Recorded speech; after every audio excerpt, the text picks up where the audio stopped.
The Messenger is made possible with funding from the Specialist High Schools Major Program, also known as SHSM. Do you have your red seal?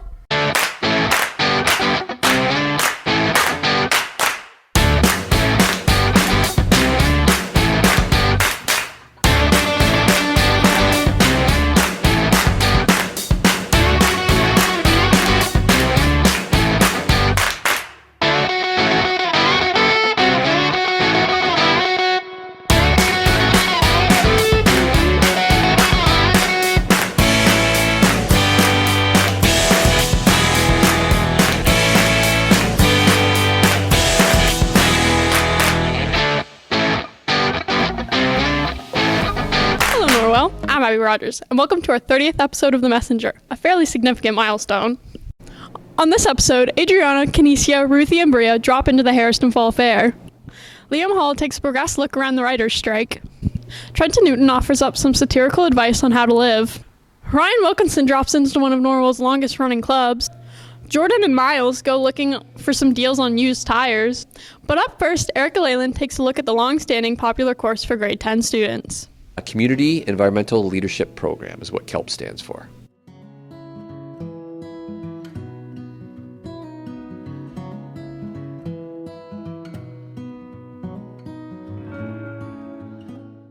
What is KELP? KELP is a 4-credit program done at the grade 10 year that includes a phys ed credit, the career civics credit, environmental science, and the grade 10 science credit. It's an out-of-school program where we split our time between Norwell and between an off-site location. I would recommend this program because it's super fun and you learn lots of new things. Would I recommend the program? Yeah, I thought it was lots of fun. I think anyone that's interested in it would enjoy it. Yes, I would recommend the program, but you do have to spend the same 5 months together with the same people, so it can get a lot sometimes. My advice to other people who take this program is to always be prepared for any weather. The advice that I'd give to other people wanting to take the program is basically just be yourself and don't be afraid to try new things all the time. I'll tell you a little bit about my experience. It's a challenging program for both teachers and students because it's an unstructured system where we're sometimes in the classroom and sometimes not. So students have to go back and forth between those two environments, and that can be challenging. I learned a lot about outdoor activities and how to stay active, and it was kind of just a fun way to learn. The kids get to do things that they haven't done before. They get some outdoor activities, some challenges that they haven't been exposed to, and they push their comfort zones and all kinds of different projects and activities that we do. During the summer, we kind of did canoe trips, rock climbing. I really enjoy the rock climbing. A lot of students haven't done that before. The caving is a very unique personal challenge because of the tight spaces that you're in. It's a little bit claustrophobic and it's very dark. There's no light at all once you get in the caves. Canoe trips are always fun as well. We went on a canoe trip and me and Izzy, we were in the one canoe and everyone else was getting so much water in the canoe, but then we almost tipped because we almost hit this rock, and then we were the only people that stayed dry though. In the winter, we went sledding or skiing and snowshoeing and just played games. And when we have done the winter camping in the past, I've really enjoyed that. I love the winter time because skiing and stuff was so fun, and watching everyone fall and slip on the ice and snow and stuff was just so funny.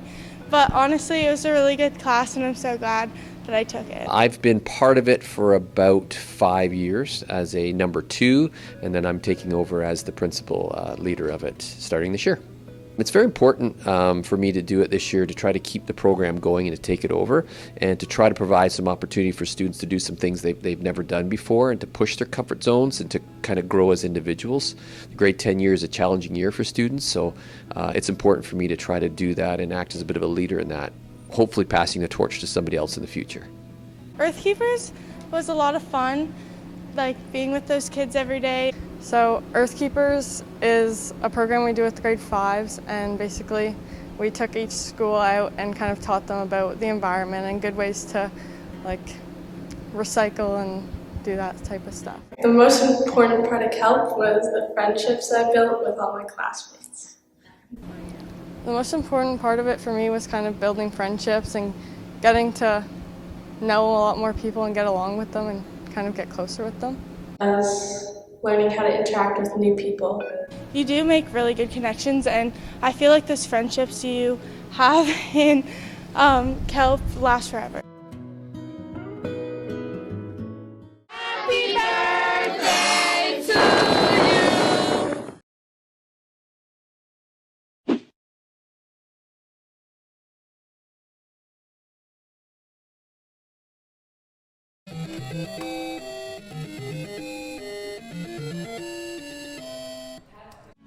Third week of September of 1859, the 18 directors of the newly established Minto Agricultural Society set up the first stamps of the fair.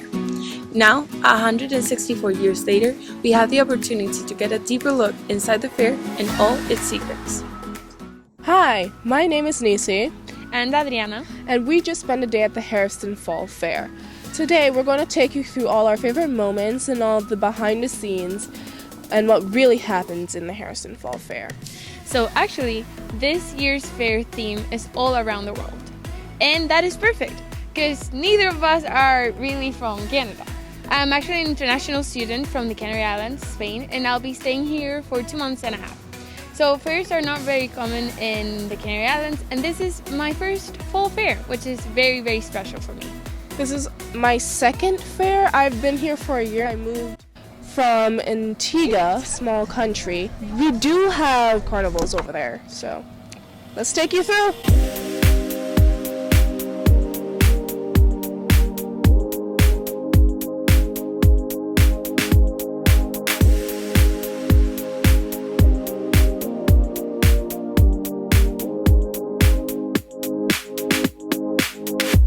What's your names?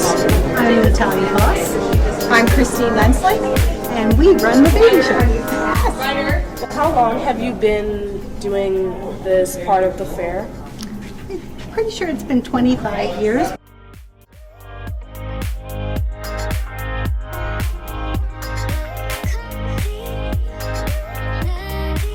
Hi, so what's your name and what are you doing in the Hairston Fair? My name's Lydia, and I'm just volunteering around the kids area. What led you to sign up for this volunteering job? So I've pretty much grown up here and watching all the kids run around, and pretty much getting in for free is kind of a bonus.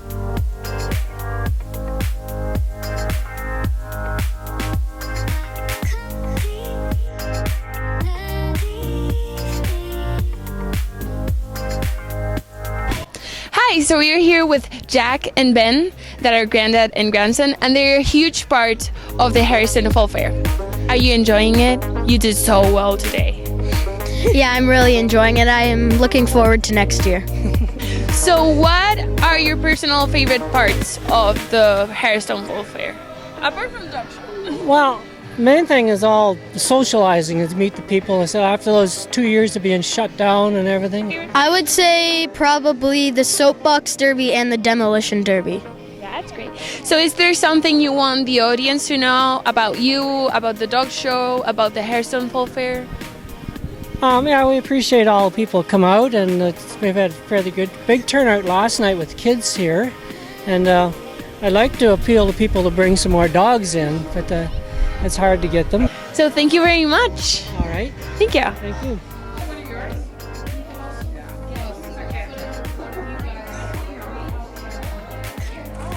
Hi. Hi. So could you please introduce yourself? Yeah, my name's Catherine Noble, and I'm the president of the Hairston Minto Agricultural Society. So how long have you been president for? This is my third year. Typically we only do 2-year terms, but just with how COVID fell, it just changed that. So this is my third year. So what would you say is your favorite part about your job in general? Yeah, I would say my favorite part is just the community, seeing the community come together to pull off a successful event.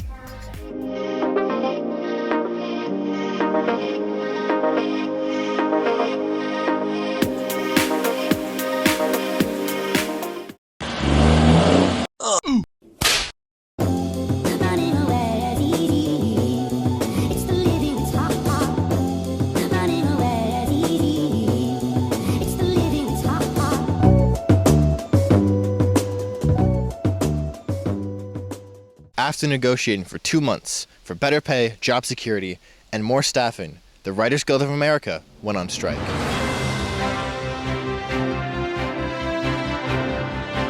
On May 10th, 2023, the first day of labor stoppages happened for the Writers Guild of America. In Los Angeles, California, outside of Paramount Studios, were picket lines of WGA members as well as the Alliance of Motion Picture and Television Producers. Some of the many things that they were demanding were higher pay and contracts and provisions about artificial intelligence. Adam Conover, known for his show Adam Ruins Everything, has been one of the many leaders in this strike. He has made many TikToks about this journey and has documented it over the 5 months. He has recently posted a video on Twitter telling us what the WGA has won during the strike. The negotiation committee recommended the agreement to the union's leadership on Sunday, September 24th, and the union then suspended picketing. The union then suggested that the WGA members join the actors' picket line in solidarity for the meantime. This strike's timeline is very similar to the last strike, which happened 15 years ago, with their final meeting being on February 9th, 2008. Now, even though we have won, does this mean we are going back to normal? Unfortunately, not. TV and film production does not happen overnight. The fall TV schedule will most likely be filled with game shows and reality TV. Now, why do we care about how much the writers get paid? Well, I like Netflix as much as the next person, but I can't keep rewatching Brooklyn Nine-Nine again.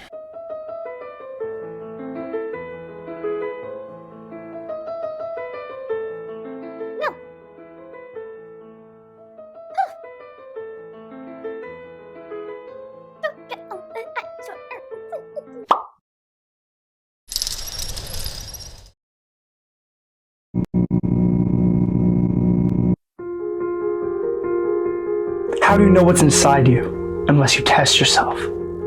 Don't do 1 push-up, do 100. Don't run 1 mile, run a marathon.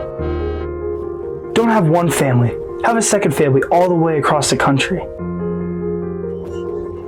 Don't just have a second family, have a third family in Santa Fe with an alternative lifestyle. Don't spend any time with the first 2 families. Make a commitment to family number 3 and double down by announcing it at his war hero father's retirement party. Don't go to the funeral, because remember, you got 2 other families to deal with and a marathon to train for. Don't just let Kenneth walk out of your life. Take his life from him. Don't just go to jail. Go to death row by killing the 2 other families. Don't just let anyone have their closure by apologizing. Send a message that you're not afraid of hell.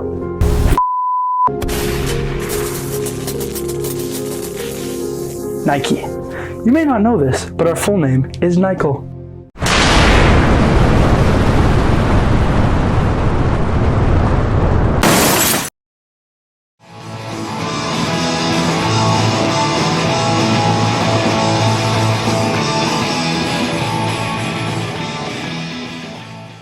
GarageBand is basically an opportunity for students who are musicians in the school to get to meet new musicians, people they didn't know, for instance, that play guitar, and they get a chance to come down to my classroom and ideally build some relationships that they could use to start forming a band.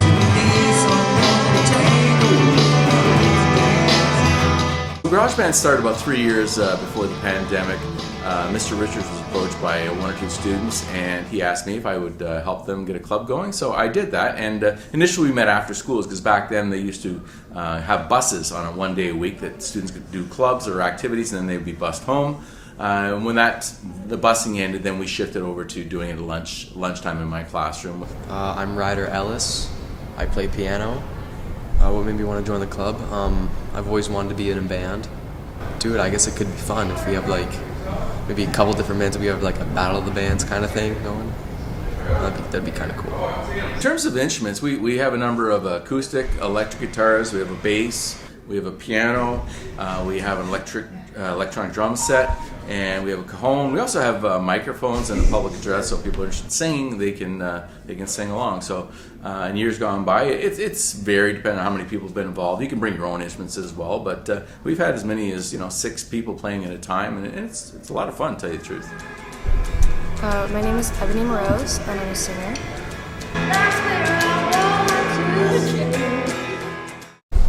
I wanted to join the club because it's a good way to meet new people and something to do at lunchtime. If there's a student out there who is uncomfortable or nervous about it, just come in and check us out.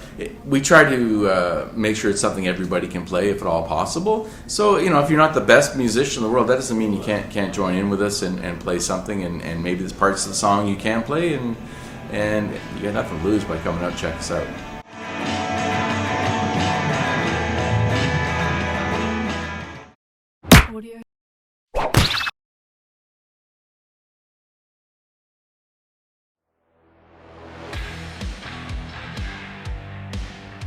This is Dumbass.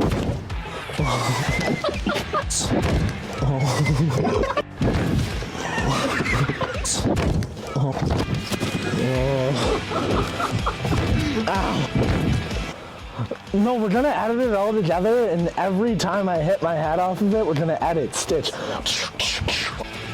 And this is Dumbass.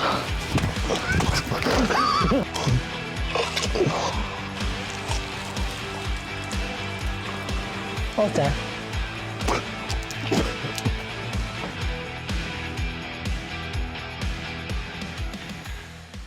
On today's episode, we're going to teach all you broke teenagers how to make some money with a side hustle of borrowing tires.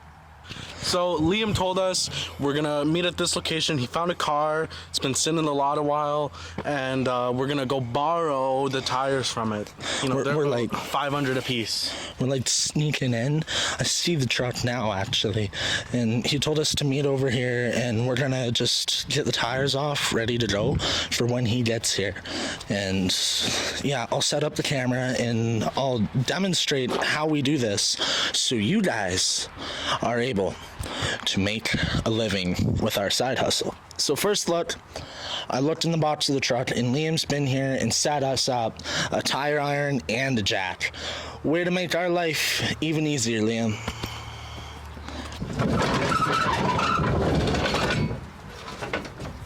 So, first off, this is a two-man operation. You need at least one buddy. So I went to our old retirement home and found this guy. So first off, you slide the jack underneath the vehicle, okay? I'll show you. He'll show you. Then what you do, you lay down underneath said vehicle. And you position it. This is a truck. So in this case, our old retired agent went way too far. Pull it out. Well, there's an issue. This jack ain't tall enough. Off camera, we secured the vehicle with cinder blocks just because we don't want to damage their vehicle, right? We're just borrowing their tires. First off, Liam's really old, so he doesn't like to buy new modern technology for us, like an impact gun or anything like that. So he got us this old handy dandy tire iron. Ugh. Star pattern. Always. No, it's circle, remember? Ah! That's what my old man taught me. Your old man is long gone. It's all wrong. My dad taught me different. It's all wrong. Whoever taught you wrong. Your generation doesn't know anything. My dad taught me right. Now that we got all the lug nuts off, it's time to rip that off. He did it all wrong. All wrong. All wrong. All right, now that we got the tire off, we're gonna throw it in the back of Liam's truck once he gets here. So, hey Liam, how's it going, man? Hey, we did it for you. We got a head start. We took the tires off already to meet you here because you said to meet you here. But I figured if we got the tires off to borrow before you got here, we could just throw them up in your truck and be on our way. What do you mean? This is my truck. Oh. I told you to meet here. You dumbasses. So why was the jack? Because I set it up so we could just leave when I got here. Oh. Oh. Oh my God. Can we use this tire? No, they're mine. He did it all wrong anyways. Your truck. But they're like, you said they're 500 apiece. Today's episode is sponsored by OK Tire. It's not. We're not sponsored.